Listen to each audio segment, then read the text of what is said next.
And so thank you all for joining Self-Governance and Privatization with us today. And I help shift your state of consciousness by aligning you with truth. I already saw in the chat box, Jonathan is here for clarity. We are going to bring you that clarity today. We are here to help align your truth and restore your divine sovereign codes within you. It becomes activated just by you hearing and it resonating within your soul and your body, and something in you awakens and activates to say, this sounds right, like what's happening. And so your DNA and your genetic codes, they just start to awaken, and it is what has brought you here today. So I help you with that through spiritual equity and trust.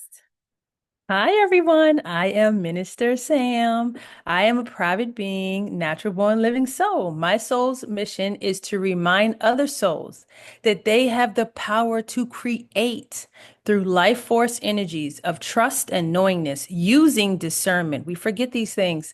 Trust the feeling of intuition, then creates the intentions towards purposeful planning. When the wheel starts spinning, so does their wealth. Now, wealth planning is electrified through their systems of knowing. So I help other families create wealth cycle systems through trust. Yes. And we always have to lay the disclaimer in every presentation. The information being shared today is not legal advice. Everything will solely be for inspirational, motivational, and educational purposes. My partners and I, we are not attorneys, lawyers, CPAs, tax specialists, or any of the like. You are responsible for any advice you choose to take from this presentation. We reserve all rights, liberties, and religion. All right, here we like to start with like the end goal so you know what you're looking for to get out of it. So the end goal is to shed light on the difference between public and private trust, empower you with the right to self-govern, affirm your right to privacy, and reveal how life insurance can be used for the living, with death becoming a benefit, not a burden. Most importantly, it is to remind you of your sacred right to leave a legacy through self-representation.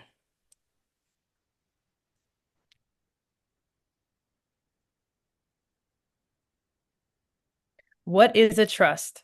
Usually, people try to figure it out. It's as simple as an expression. It can be expressed, it could be implied, it could be a written agreement. It's known as a contract. It's that simple.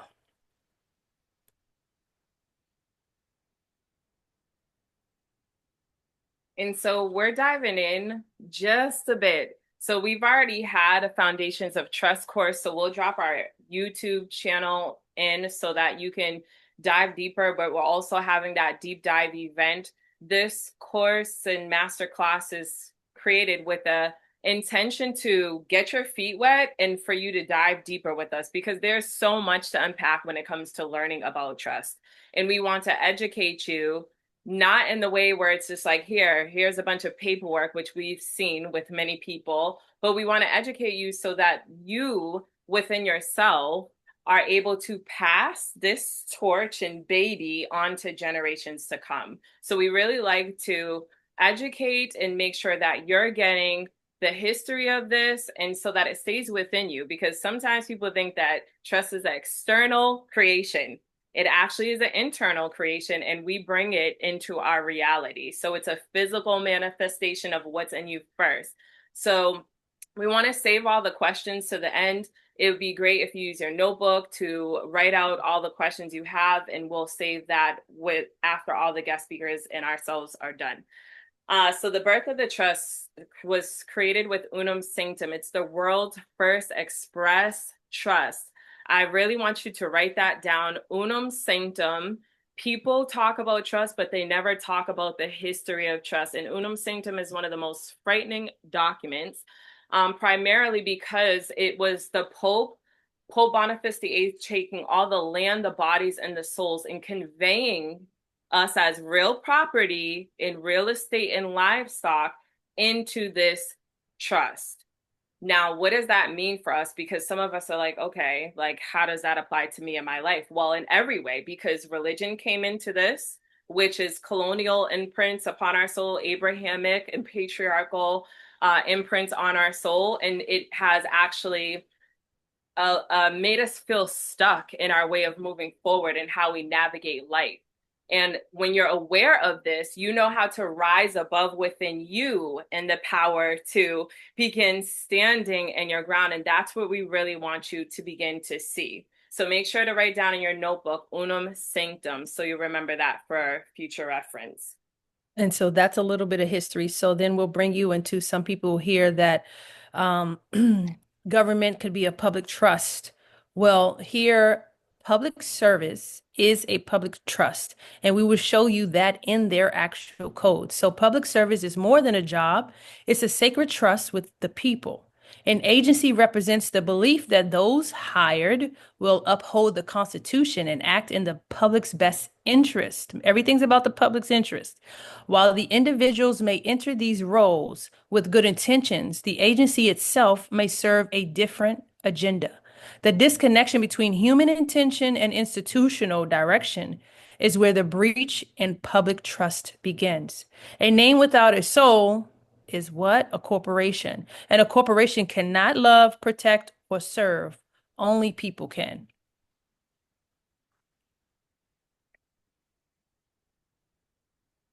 So you can screenshot this. This is the actual code that says a public service is a public trust. Um, uh, you just don't realize that the trust exists. So people get afraid to operate in trust, but you're already operating in one, but it's for their benefit until you learn how to master one for yourself. And then a little more on the right side is in one of their EIN numbers. So it starts with the letter O and then E, and then you can screenshot that. But this is a little bit of proof that we like to share. So we'll be moving on to the next evidence. All right, now here's how they fund their public trust. If you look up this code, screenshot that, I'll smile so that I could be in your screenshot because this was the most empowering thing when I saw it. There are about 91 ways they are funding their trust. Just go take a look anytime during this call or after the call.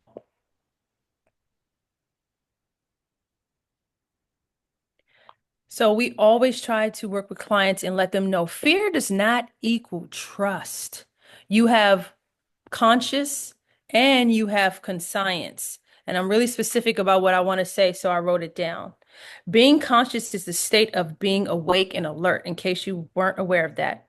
Conscience refers to an awareness of whether your actions are right or wrong, based on the belief program that has been installed into your being.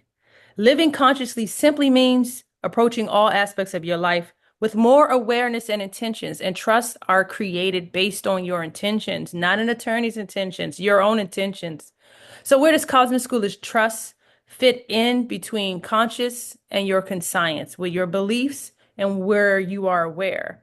Cosmic School of Trust comes in between consciousness and conscience. With your permission, of course, we become the guides to assist in knowingness and trust. This guidance is used to help you only to build the paper form of trust. Paper is a vessel, in case you forgot.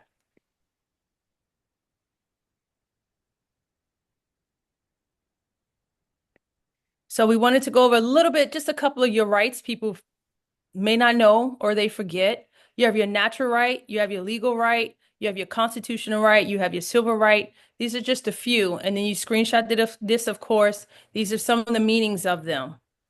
And we'll go on to the next one to give you more. So you really want to start with the root word of anything, which is the etymology of it. Old English meaning of right. Like what is it? Is it you turning right, we turning left, we sinning, what are we doing?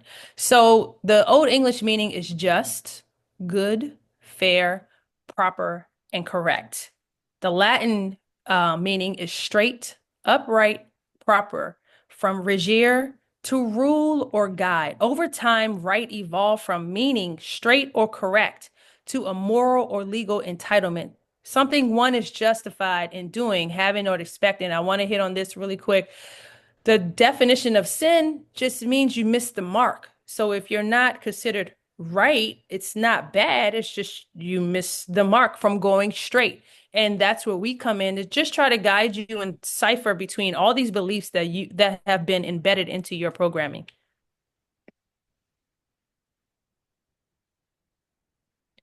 So you have the rights to privately self-govern, peaceably assemble, pursuit to life, liberty, and happiness. And we're going to, the next slides, if you can screenshot so that we can respect your time, that would really help us. All right, so here it goes. People say self-govern. What do you mean? So here's a definition inside of a constitution of Montana. And we'll go to the next one. Here is more detail. Now, this self-governs here goes over the preamble. You have your constitutional definition of self-governance in Article 1, Section 1. You can screenshot this as well, of course. Peaceably assemble. It's also a part of the Bill of Rights. You have your constitutional rights that back that up. Now, the thing is, with self-governance and peaceably assembling, you have the right to come together quietly. That's what peaceably assemble means. And then you have the right to say, hey, this is how I want to do it for my family, and this is how I want to do it for the outside of the family. So when it comes to representation, what happened is in Article 1, Section 2, those who agreed to give Congress the right to represent us, and then we're being misrepresented, right? So here we're teaching you, even though you gave them rights to represent you, you still were naturally born with the right to self-govern yourself. And that's what we kind of guide you on.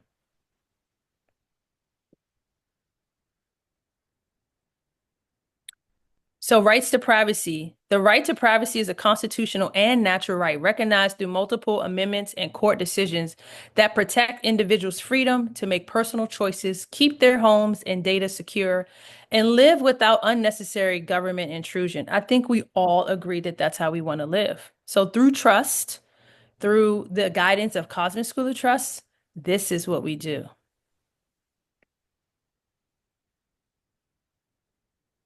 Please screenshot this. These are a few amendments that talks about privacy. First Amendment, Third Amendment, Fourth Amendment, Fifth Amendment, and the Ninth Amendment.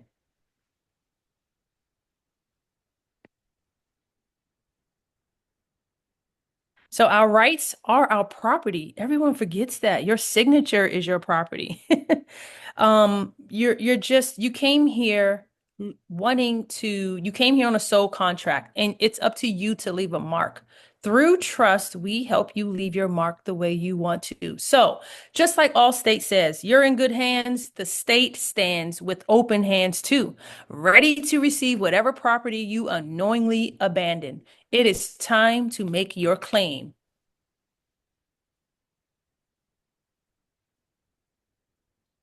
So here's some reason you may choose us. You may choose us as your guides because you want to be deeply involved in creating your own trust with your intentions, not someone else's. You're not looking to hire an attorney because you understand they're bound to the bar, not to your vision. You sense that something greater and more sovereign is missing from what you've been taught. You're tired of sifting through conflicting information from online gurus. You know self-governance is possible. You just need the lawful tools and guidance. You're ready to explore life beyond dependency on a social security number. And most importantly, you're willing to do the work to reclaim your power.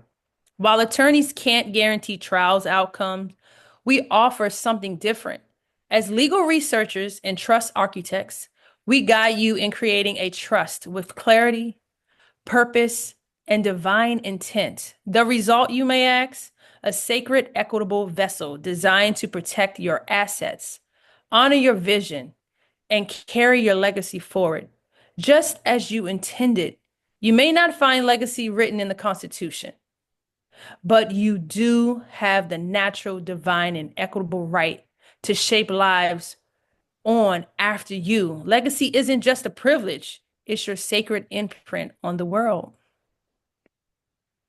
And with that being said, we are leaving legacies with bringing partners in, such as life insurance partners. So I'll leave it to Minister Dion to go further.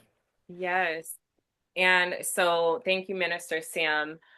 Mondo of AMG Associates is going to be speaking on insurance. But before we even get into that, I know that we have wonderful family and friends visiting us from all over the world. And I just want to say this, the game is happening everywhere.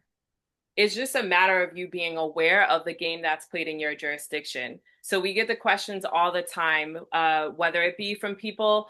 I have Canada family here. Thank you for joining the call. Over in Portugal, thank you for joining the call. This is literally happening everywhere. And you can privatize your divine soul with a private trust. There's a public facing trust and there's a private trust, and it is your divine inherent rights that goes into that. So it doesn't matter where you are in the world, the land you are on. Minister Sam and I are well versed with helping you create with wherever you are. So just keep that in mind because it's something internally coming out of you externally.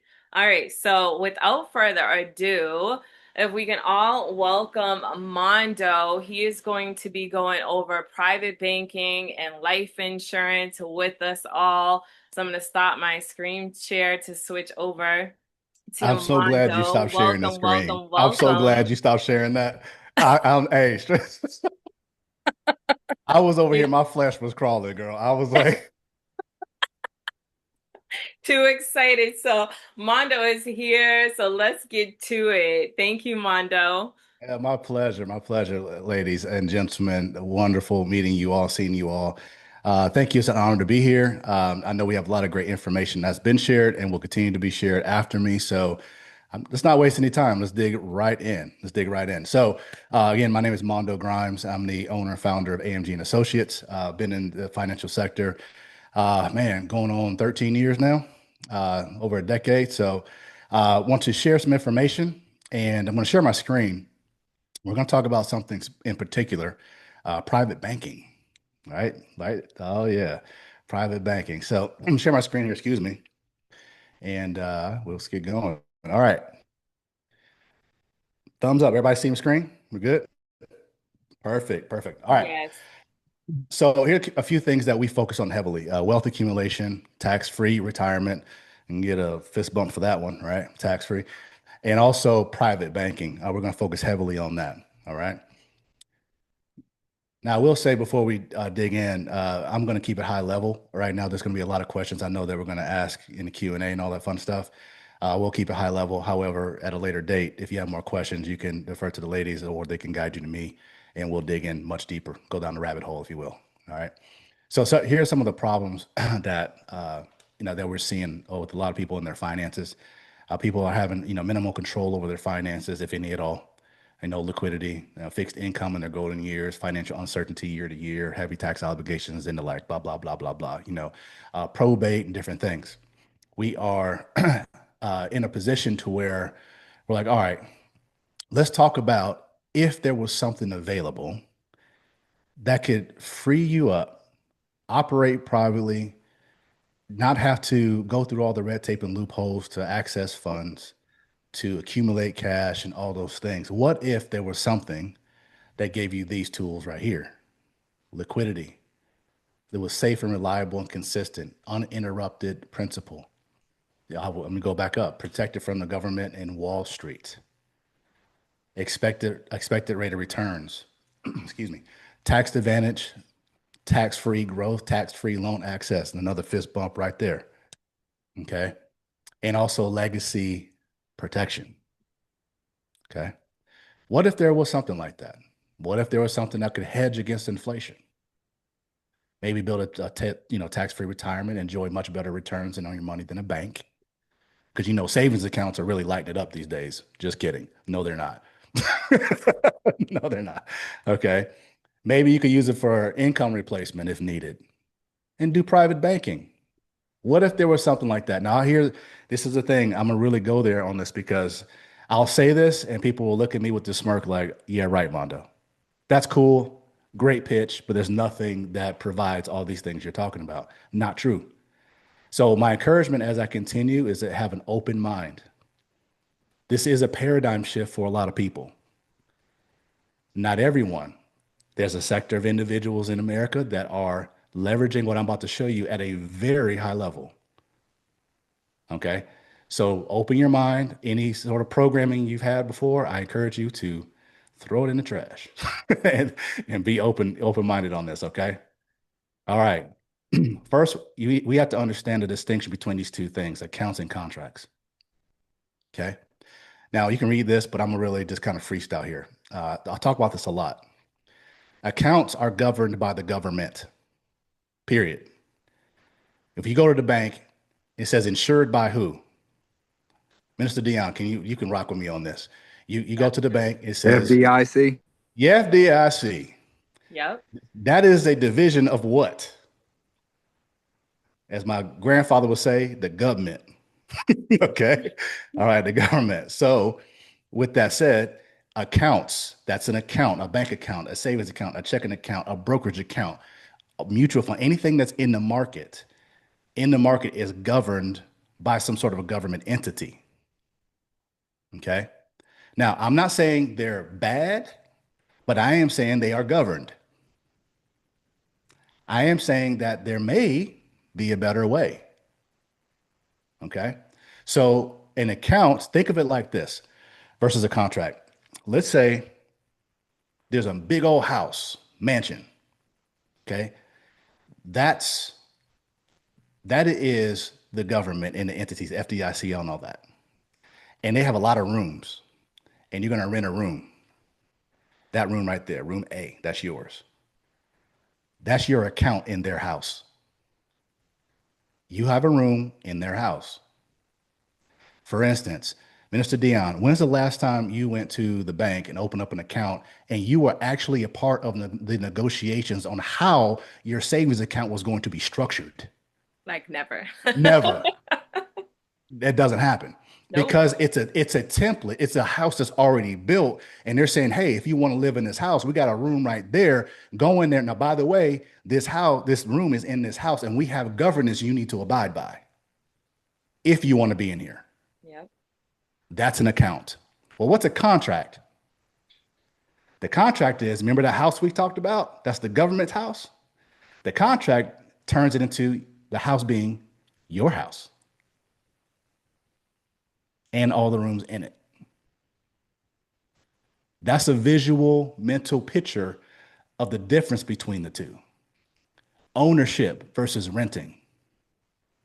Okay. There's other stipulations and different things that can really help you see the difference. But I will tell you this right here. I've never told you this, Mr. Dion, where I have a client that literally, high net worth client that told me, do not talk to me about any accounts.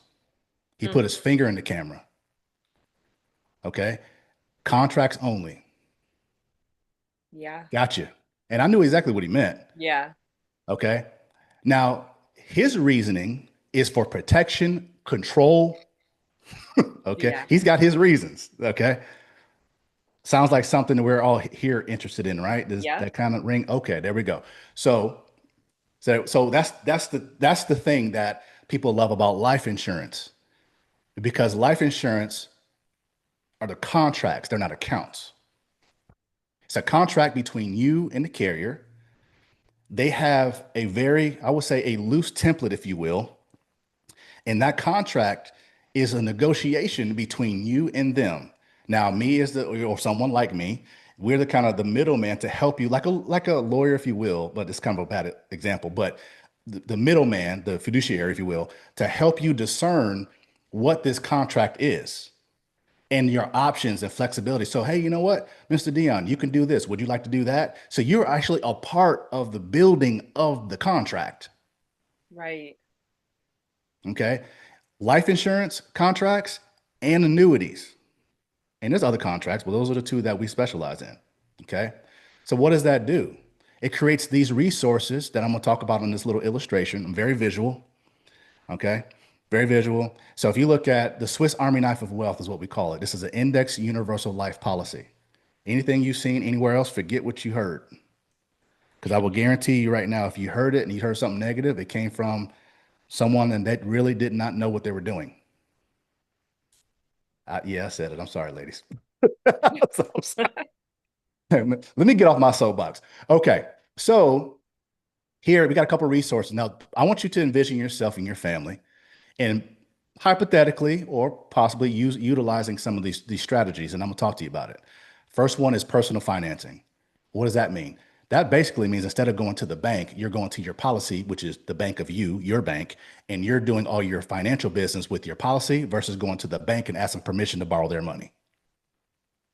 Being that you're going to be your own bank. That well, so what does that look like, Mondo? Well, if you're looking to give put some money down on a piece of property, you don't have to go ask the Capital One or whoever for a loan. No, you loan it from yourself. If you want to buy your 16-year-old son or daughter a car, you don't have to go get a car loan. You can loan it from yourself. You get the point. Yes. Okay. Then there's a savings account. Well, you can utilize it as a savings account. We have a lot of clients do that. Why? Because a lot of our clients are experiencing anywhere between on average, 9 to 12% return a year on their cash value. Can somebody show me a 9 to 12% savings account somewhere? It No, doesn't exist. it doesn't exist. Okay. Well, I got a high yield savings account. Yeah, at 5%. And it's not 9 to 12. And it's an account. So there you go.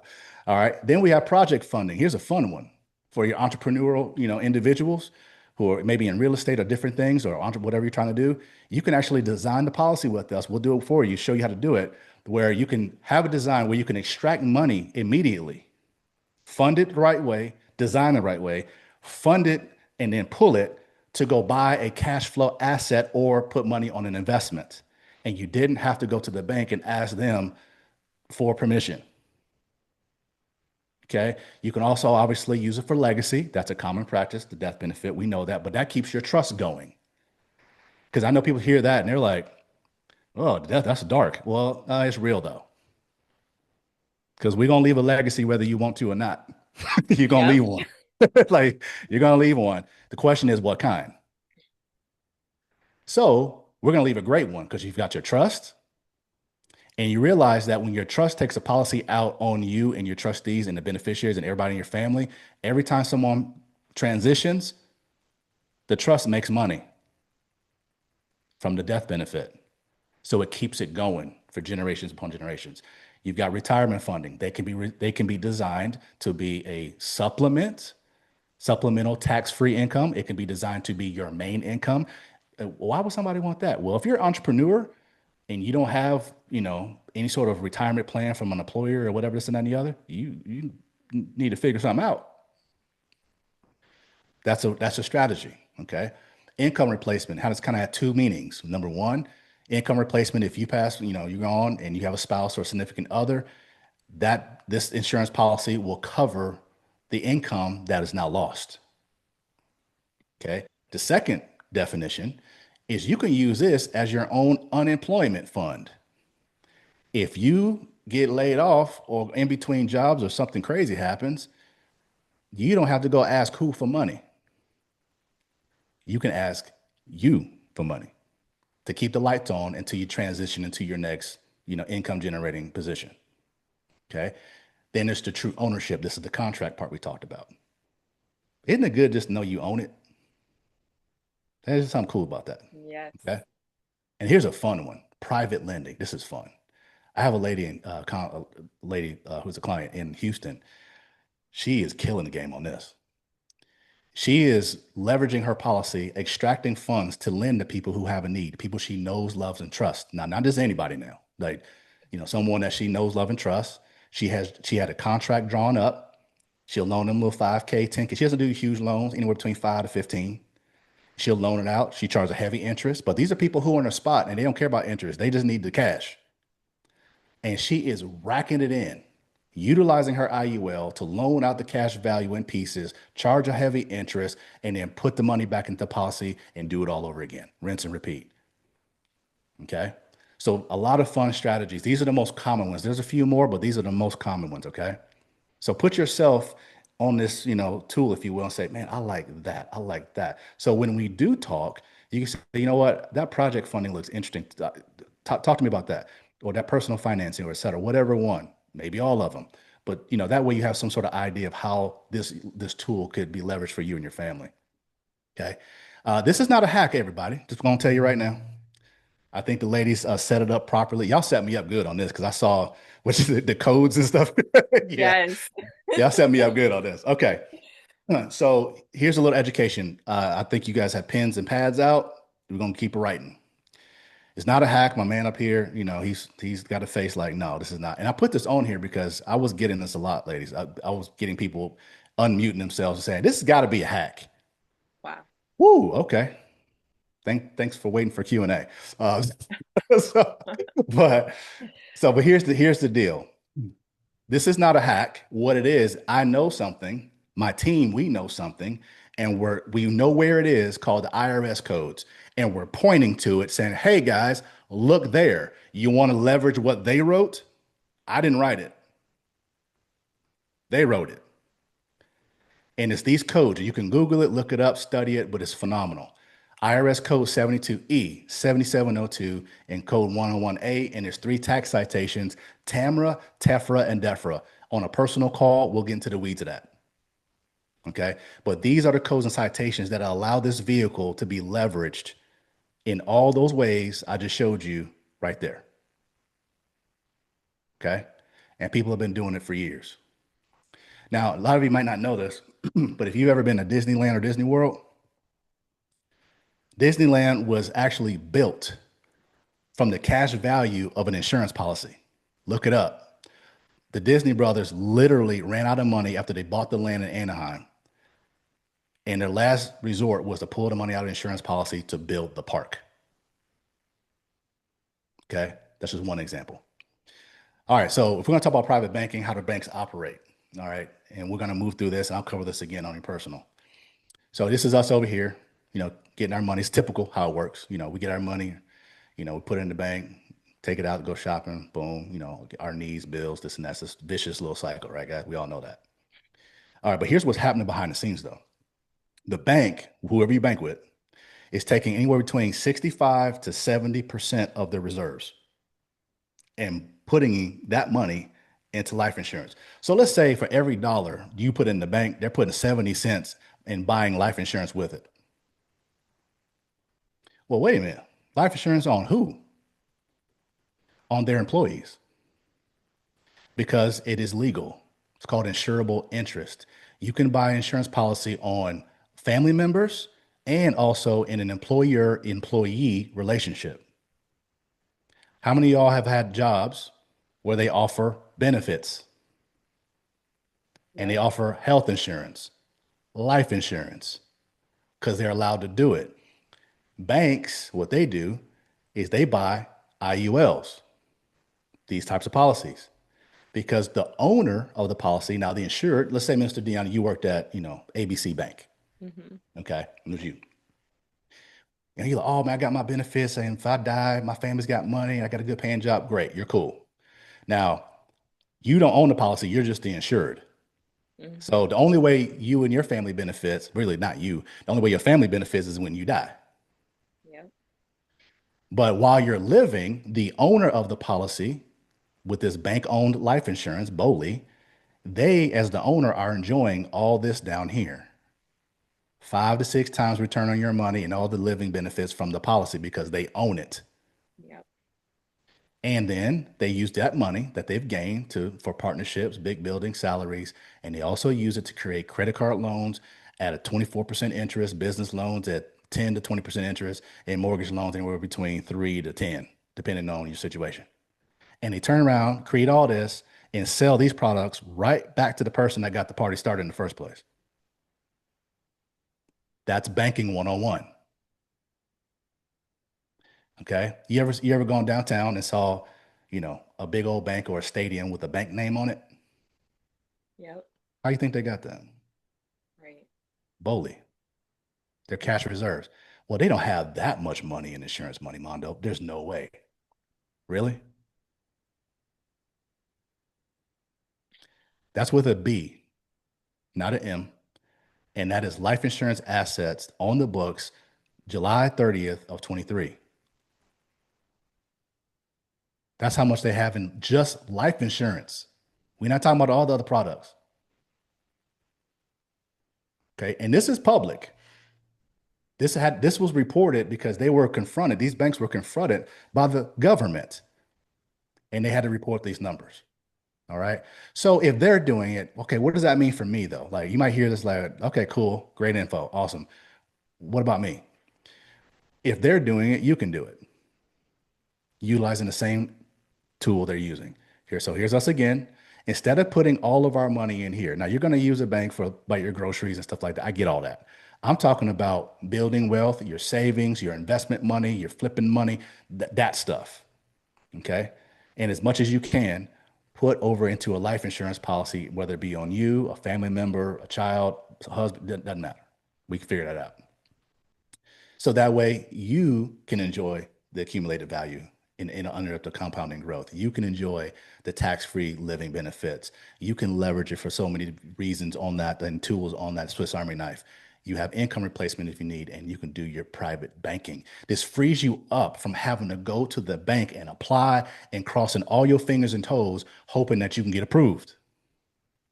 You know the approval process with this? There isn't one. I think Veda is on here. She can attest to that. And it's just you fill out a piece of paper. I'll do my little part. You do your little part. Sign. Here's the send it in, and then they process it. Check. No credit score, no bank statements, no P&L. What you've been doing the last 10 years. You know what I'm saying? There's none of that stuff. Okay. There's none of that. All right. So here's an example. I'm gonna give you a tax-free example, and I've got a couple more slides, and we'll be wrapping up. So we've got this is a tax-free retirement example to show you the power of it.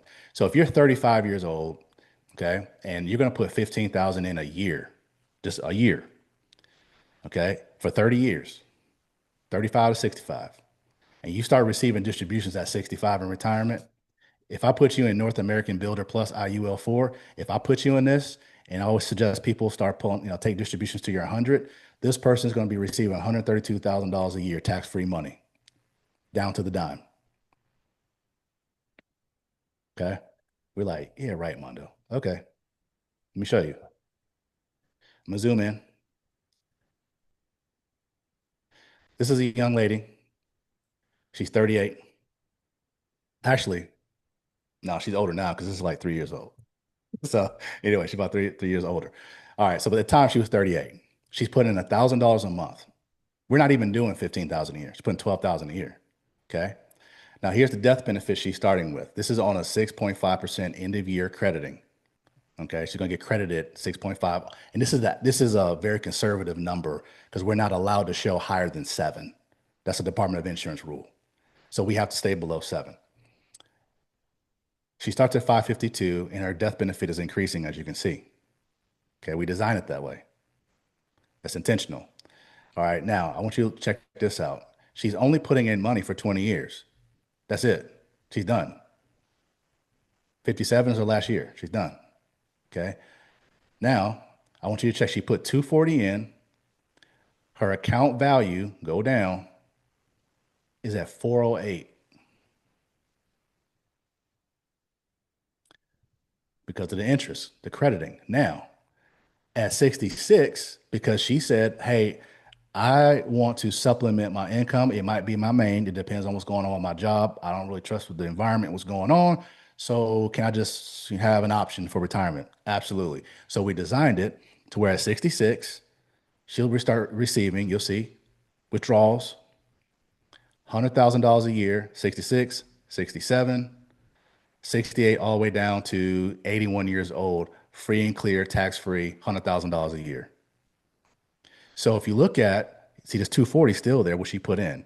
240 she's put in, but she's withdrawn $1.6 million in tax-free income by the age of 88. Oh, I'm sorry, by the age of 81, I'm sorry. Okay. And her account value is still kicking. Okay. That's a retirement example. Okay. So when we meet, I've got more examples for time. We'll keep it moving, but I want to show you that's one particular way you can do it. That's counting on you, especially if it's a retirement is a thing, or personal banking, or financing in your cars, or operating, or whatever, putting your money to work. I always say money makes money better than we do. So how can we position your money? Don't look at this like I'm paying for something. No, you're not paying. You're positioning your money. You don't say that when you put in a savings account. I lost money. No, you didn't. You positioned it. But there's another area where you can position that's going to give you a better return and it's protected because it's a contract and not an account. So because of that contract, the insurance industry is the safest industry to invest in by far. So you're like, well, what if they go out of business? Okay, let's address that. Insurance companies are safe because they are reinsured by at least 12 other insurance companies. It is a web of connectivity. So if any company goes insolvent for what, first of all, I don't put people with companies that are anywhere near that, only A-rated companies. But let's say an A-rated company went out of business. They are covered. One of the 12 plus will pick up that entire book of business and make sure claims are paid, funds are being accumulated, and everything stays in place. You are straight. Okay. Why do you think banks are putting their money in insurance contracts and not their own vault, their own accounts? They're Check this out. Banks aren't even using the thing they sell.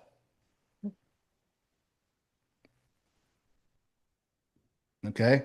So why? You can access your money anytime without penalty and tax-free loans. It allows you to retire 100% income tax-free, and you're no reporting to the IRS as income because you're leveraging the codes that we talked about earlier. Okay. You also no credit check and financial statements, as we talked about, no repayment terms required. Now, we suggest that you do because, again, you're being your bank and there's reasons. But the point is, there's no repayment terms required. I can break that down on your consultation. Okay. It's a part of the process. There's no collateral that you need. You don't have to put up your car or your fat bass boat. You don't do none of that. Your death benefit is your collateral, and it's easily accessible liquid cash. Okay. Real quick, so you'll know who we are. Obviously, I've partnered with the ladies. This is my whole crew right here. So you're seeing me, like who's the guy in the black hat? Nice to meet you. But it's not just me. It's all of these people. This is our entire squad. Okay. And we are placed around the country. We have a wonderful acumen, well over 140 years of experience just in that top row. Okay. That's not even including our back office team. Okay. So with that said, thank you for your time. Hopefully that something sparked. We say, you know what, I don't know, I want to see what this means for me, or I want to learn more about it because I need to tell somebody, or I'm just curious, whatever it may be. But I really thank you all for your time. Appreciate this experience and rocking with all of you. So you guys have a phenomenal rest of your day. Thank you, Thank ladies. you. Thank Thank you, you so Mondo. much, You're welcome. My Mondo. Wait, pleasure. really Yes, quick. thank Gratitude. you. Wait, Mondo, do you still have that contact in Canada? I do. Yeah, I do. Okay, just wanted to throw that out there because someone's from Canada. Okay. You Yep. know what's crazy? I was talking about my contact yesterday. So that's funny. Okay, cool. Yeah, yeah, yeah. Okay. Yes. All I right. got you. You're Yeah, covered in Canada, guys. yeah. Yep. Yes, that has been a big question here. So we are going to have our next guest speaker, and we're going to stop the recording and answer all the questions after our next guest speaker. So thank you all for hanging in here and being so involved with the conversations. We love that. So as we're seeing, going from trust is a contract, insurance is a contract, you have to know that this is a contractual agreement. Many of us have been operating in the public, not knowing what to do with our money, not to know what to do with ourselves. And when you don't know, someone else does. And they've been capitalizing on our ignorance and what we don't know. So as you see, it's not about where you're located, it's about what you know inside of you and how to move and how to operate. So without further ado, we are going to bring in Chief Minister Phoenix, who is all about representation. So you got your trust set up, you have your life insurance policy, and then you have to have your coat of arms representation. So thank you, Chief Minister Phoenix, for being here. Absolutely. Thank you so much for having me. It's been an amazing class so far. I'm Yes. learning something, so I hope y'all are too. All right, so I am Chief Minister Phoenix, and we are going to talk about the importance of a coat of arms today, especially for moving in the private. All right, so this is who I am, and my motto in life is to be your happiest, healthiest, wealthiest self. And I not only want that for myself, but I want everyone to be able to achieve that. A little bit about me. I'm a healer and a holistic coach. I've been healing my family full time for over 15 years now. I'm a musician. I know 19 different instruments. I'm also an artist, which is kind of why we're here today, and an entrepreneur. I'm also a nomadic traveler. So I've been traveling full time for almost 10 years now. I've lived in 28 states in the past 10 years, and I'm a proud parent. And when I became a parent, something just shifted for me. I had to start thinking beyond me. We all live in our little bubble for a while, but parenting really expanded that. And I was like, oh, I want to live a really long time. I want to leave something behind. I want to really build something. So with the talking about legacy is huge. That's why I named the company the Legacy Crest. So what is a family crest? A family crest is a sacred, powerful image that will represent your family for generations. So you're not just creating this for yourself right now, but you're creating it for past generations and all future generations. You're going to use it to claim your jurisdiction, represent your estate, and make your affidavits more powerful. Whether you're on the journey of nationalization or privatization, building trust to protect your assets, or just wanting to better represent your legacy, a family crest will set your family apart from the rest. The history of the coat of arms. So I'm going to ask for some little participation in the chat. So drop a 1 in the chat if you thought coat of arms were a thing of the past, like King Arthur, medieval times, and you didn't think they were a modern thing. Drop a 2 in the chat if you know that people still use them, especially the elite families. Awesome. All right, we got some 1s and 2s, and that's usually the thing. So I definitely thought they were a thing of the past. I always thought they were really cool, but when you're watching movies, reading old books, they always make it seem like it's a medieval thing and that it's not common right now. So the family crest or coat of arms has been used for centuries all over the world. At first, it was for royal families to mark their property and distinguish their legacies. It was essentially a logo for the noble family. And this is actually where the idea of a logo comes from. So when we have businesses and they each have their own logo, they are mimicking how the noble families used to move. As time went on, all families began to use crests to mark their property and distinguish themselves from others. The family crest began to appear on seals, stones, stained glass, and other objects of value, all of which identified the owner. So this is really important when we're talking about the realm of trust. Now, I'm sure everyone has heard the term the right to bear arms, right? And when we hear it in modern times, we're thinking about weaponry. Well, weapons is the offensive part of the right to bear arms. But that term actually originally is speaking about the coat of arms. So the coat of arms is going to be the defense. It's going to be the armor and the shield. The bearing of arms is the possession, use, or display of arms, also called coats of arms, coat armor, or armorial bearings. According to the usual description of the law of arms, this includes coats of arms, armorial badges, flags and standards, and other similar emblems of honor. So I like to share this story that when I was 15, I got to go to England and march for the Queen. And what I noticed about Buckingham Palace is, there wasn't like a bunch of machine guns or anything surrounding it. But what you do notice is their coat of arms. Their coat of arms is on the gate, on every entrance of the gate. It's on all the guards. They're wearing patches with the coat of arms. It's even like etched into the stone or material that the palace itself is made out of. So these royal families know how important these coat of arms are, and we need to be using them for ourselves. Great. See, Liz knows. You know what's up. The power of a family crest. So coat of arms are actually more widely used, designed, and recognized today than at any previous time in history. So this is very much a modern thing that we need to be using. If you look up any of the elite families, they all have coat of arms, and some of them even use them as their logo. So the bearing of heraldic arms is going to suggest solidarity within the family. If we are privatizing, we need to structure as a unit, a powerful unit, and build that legacy together. A sense of place and belonging, encouragement of a lifestyle based on honor, and recognition of the responsibility for service to others. So when I created my own family crest, and I just absolutely fell in love with everything about the process, I could have just stopped there. But instead I was like, well, I want to spread this love. I want to spread this power. So, let's create a way to do that. I looked for a way to serve and to spread that. Now, another I won't say it's not necessarily taught, but I definitely thought that this is just a European thing, that this is like in England, Europe, that coat of arms aren't used elsewhere, but they are used all around the world. So every city, every county, every state, every province, every nation has its own coat of arms. Sometimes you'll find them on their flags. Other times, you might have to do a little bit more digging. But I put this map together so you could see, one, that they are used all around the world. So once you have one, you can travel anywhere and it's going to be respected.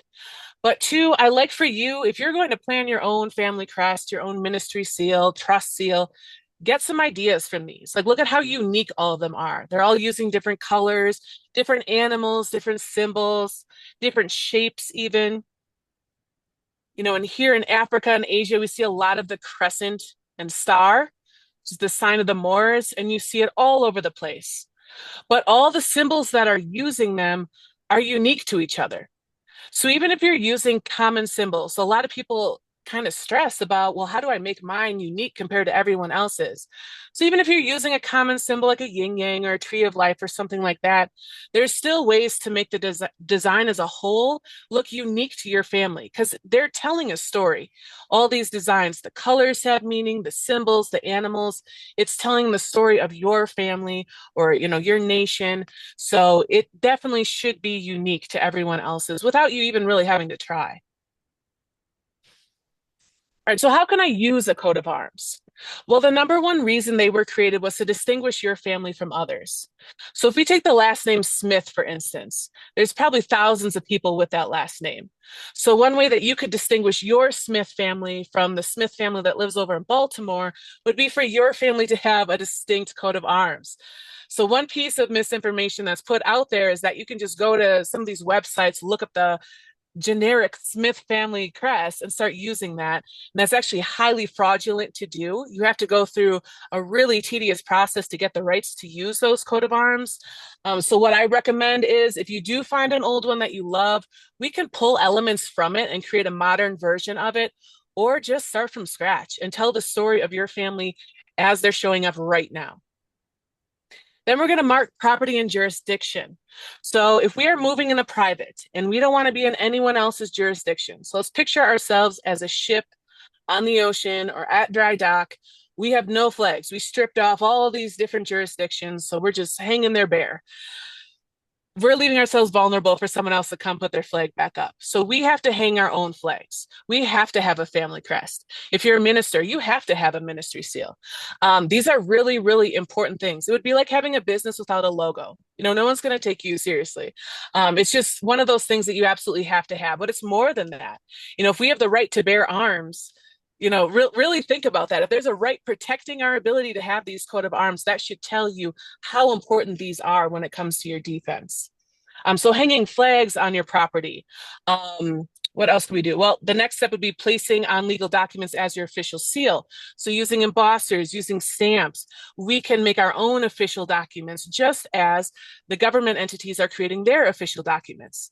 Again, they are also mimicking how the royal families used to move. Creating heirloom jewelry to pass down to future generations. So I wear my family crest, I wear my ministry seal every single day. And, we go out in public. We even have our own clothing line now with our family crest on it. And I'm telling you, people notice this. And, there's lots of old movies, lots of things that have been engraved into us to respect these symbols. When we see a government seal, that's a coat of arms. We respect it, or we've been trained to respect it in the same way that people are trained to respect a family crest. And then we're going to elevate your family's prestige. So not only are you going to elevate how you feel about yourselves, but as I just mentioned, you're going to elevate how others feel about you. So there's been plenty of times, like at the post office, Secretary of State, county clerk, where I know I've gotten special treatment just because I come in representing. I have my coat of arms, I have my own embosser, I have my own stamp, I'm creating my own seals, and they start to see eye to eye with you instead of immediately assuming that you know nothing, that you're a minor, and that they have to explain everything and talk down to you. So there's a complete shift in energy. And this is just a visual, just to show you how a noble family might move. So y'all might make matching jackets with patches that have your family crest, your ministry seal on them, matching family pendants, hanging a flag on your family home. You know, if you're driving around, you can put your family crest or your ministry seal on the doors. Like, think about how the diplomats move. If you've ever seen a diplomatic vehicle moving, again, they're moving how the royal families used to move. And that's us. The living beings are always going to have more power than any dead entity. So we need to be moving like this too. Now, there's 3 different types of jurisdictions that we're going to talk about with these coat of arms. So the family crest, which I've been mentioning the most, is going to be your public representation. And that's going to represent the land jurisdiction. So it's going to cover you on the land. Then if you have a trust, which you should if you're in this course, or hopefully you're getting one very soon, the trust seal is going to be your private representation or the water jurisdiction. So again, we're having this boat analogy.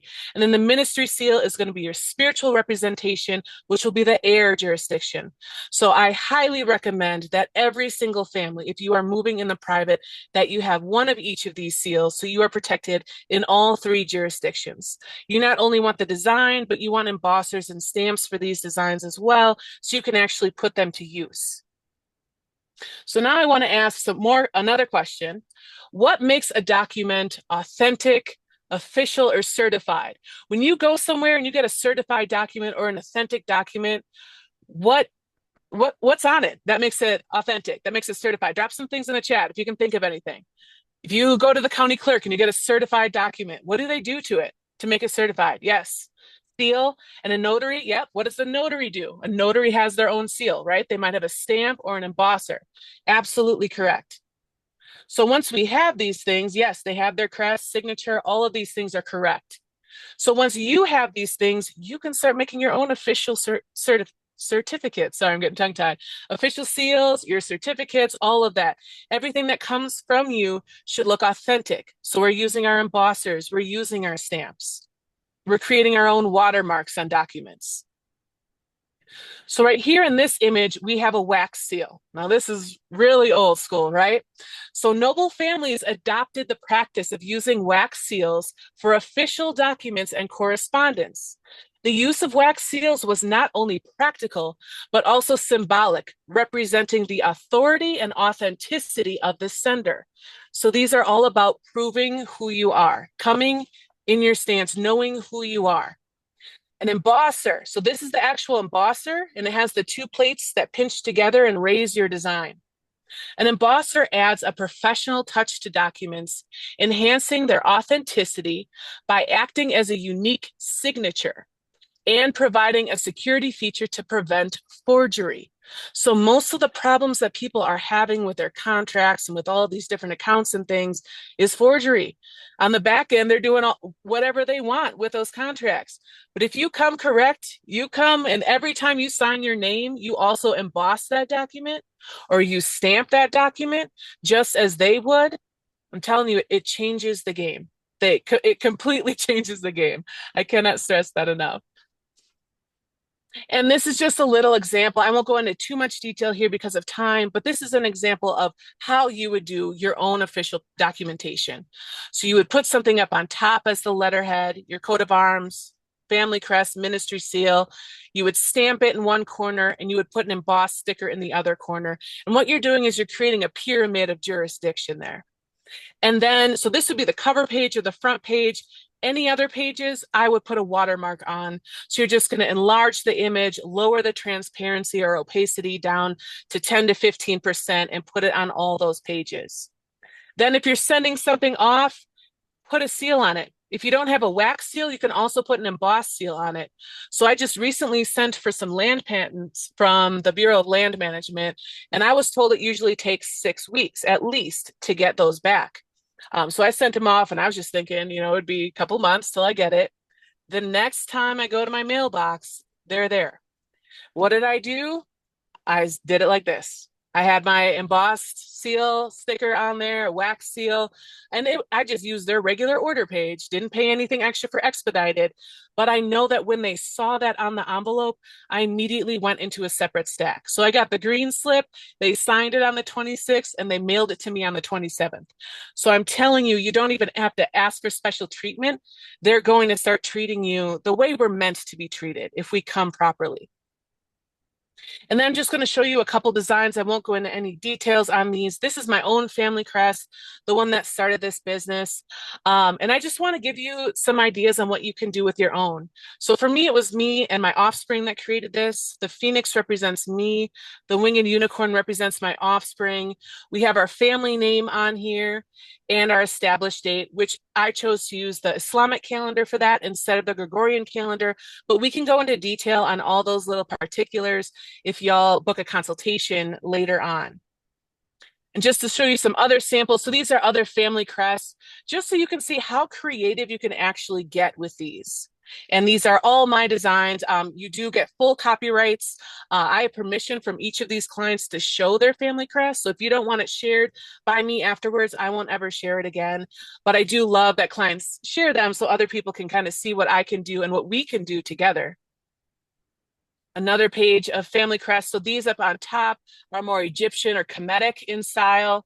These down here are more Moorish in style. So you can also pull in your heritage and, put in pieces that really tell the story of your family. Then if we're talking about trust seals, just as every business has a logo, every trust needs its own seal. So these would be examples of trust seals, which are also coat of arms, but you can see they're usually circular or ovular in shape. They kind of drop off the supporters. They don't have to, but they're usually easier to make an embosser and things of those designs. And then if you've been ordained as a minister, or even if you haven't, that's something that we can talk about later on.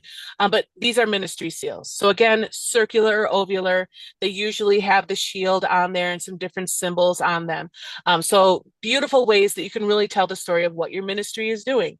Because the legacy crest is a part of my ministry where, helping families really step into who they are.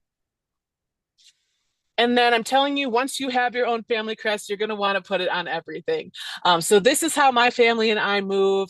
Like I said, we have our own clothing line. We wear pendant necklaces. We have it on our vessel that we travel in. Pad folios. Like when I put this on the desk at any type of official meeting, the entire energy changes. Flags to hang in the home, water bottles, patches, you name it. I've probably done it. Now, when you work with me, I do have specific packages. I just want to talk through some of these items so if you're coming to me, what questions you might have and what you might actually need for your specific family. So this is the certificate with blazon, or the certificate of origin. It comes in both a plaque and a paper version. So the plaque you'd obviously hang in your family home. It's something to be really, really proud of, and something to pass down. And then the paper version you'd want to keep with your trust. And you could put it on record, but you want to make sure that's passing down so your family knows that they have a family crest. Then, of course, you'd want a rubber stamp and an embosser so you can make your own official seals. So again, every trust with the trust seal should have a stamp and embosser as well. A flag to hang on the family home as well. And then if you want either a wax seal kit, it comes with a stamper, 3 waxes and a spoon. Or if you don't like the idea of melting wax, which I totally get, you can get the pre-made wax seals that have the adhesive backing. I personally like the melting of wax. I, put on dark music and a little costume and do it. But it is messy and there is a learning curve to it. So if you don't have time for that, you can do the pre-made. And then we talked about the pad folio binders as well. Heirloom jewelry, these are big. If you look at elite families, they're usually wearing a signet ring or they might have their pendant necklace on. So it's really big to be representing that private jurisdiction on your actual body. And then I put this slide in here to kind of wrap it up. I don't know about y'all, but I went to a public school that forced us to pledge allegiance to the American flag every single day. And it wasn't until high school that I figured out the trick to ask to go to the bathroom prior to that.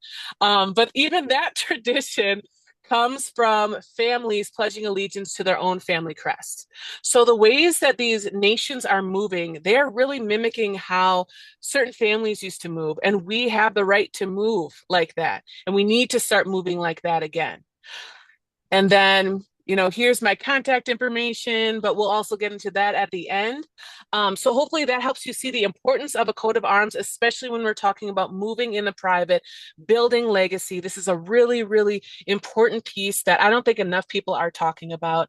But it's been an absolute pleasure to be on here and to be able to discuss this with you and to talk with all these other speakers. So I think y'all are in very, very safe hands in this space.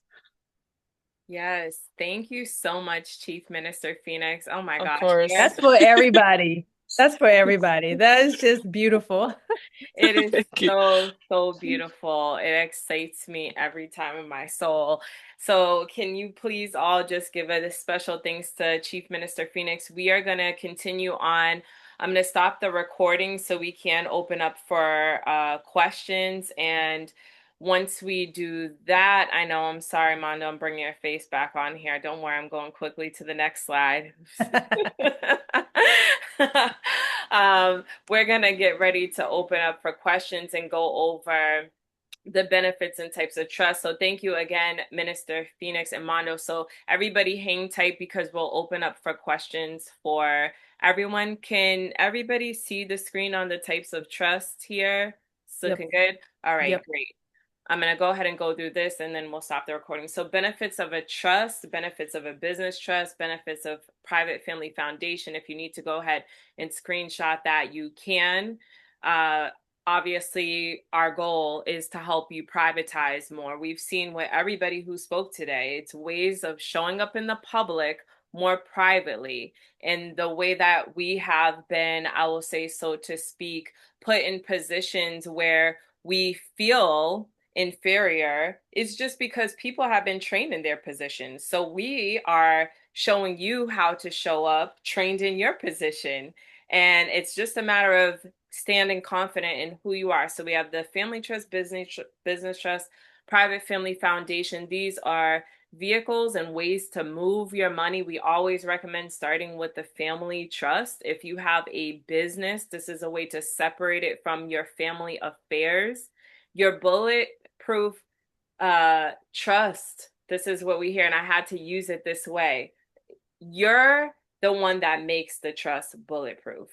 You're the one that is the authoritative figure in society. It is not the trust. It is not the crest. It is you enforcing this with representation.